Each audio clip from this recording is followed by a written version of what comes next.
Article 368 कहता है कि इस देश के संविधान को, पार्लियामेंट को सभी कानून बनाने का अधिकार है।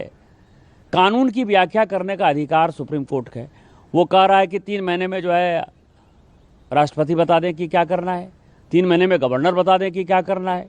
और उसके बाद आज जो है ये देश राम कृष्ण सीता राधा 12 ज्योतिर्लिंग से लेके 51 शक्तिपीठ का है। सनातन की परंपरा है, लाखों साल की परंपरा है। आप जब राम मंदिर का विषय होता है तो आप राम मंदिर में कहते हो कि कागज़ दिखाओ, कागज़ दिखाओ।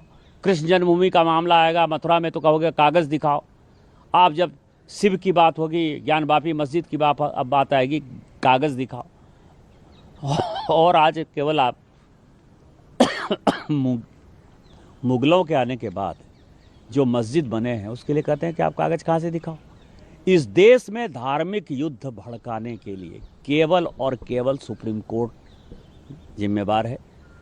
सुप्रीम कोर्ट अपनी सीमा से बाहर जा रहा है। सुप्रीम कोर्ट की सीमा ये है कि भारत का संविधान जिस कानून को बनाया उस कानून की उसको व्याख्या करनी है, और यदि वो व्याख्या नहीं कर सकती है और सब कुछ के लिए सुप्रीम कोर्ट जाना है तो इस संसद का कोई मतलब नहीं है, विधानसभा का कोई मतलब नहीं है, उसको बंद कर देना चाहिए। यहाँ पूरा जजमेंट लिखा हुआ है कि राष्ट्रपति का क्या अधिकार है, उपराष्ट्रपति का क्या अधिकार है, प्रधानमंत्री का क्या अधिकार है, हमारे पार्लियामेंट का क्या अधिकार है, हमारे सुप्रीम कोर्ट का क्या अधिकार है, हाई कोर्ट का अधिकार है। जब सब कुछ लिखत पढ़त में है तो तुम नया कानून कैसे बना दिया? 3 महीना कहाँ से लेके आ गए कि राष्ट्रपति को 3 महीने के अंदर फैसला करना है? ये किस कानून में लिखा हुआ है?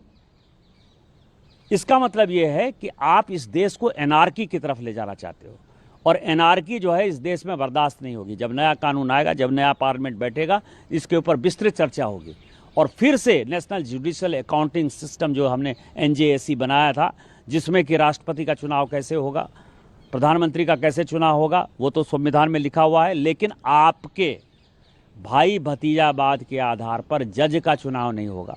बाबा साहब भीमराव अम्बेडकर जी ने जब संविधान बनाया, उन्होंने कहा है कि जो नियम बनाने का, विधेयक बनाने का, जो कानून बनाने का काम है वो विधायिका करेगी, यानी संसद करेगा, राज्यसभा करेगा। तो हर चीज अपने आप में वर्णित है कि विधायिका का काम जो था वो वक्फ नियम बन गया।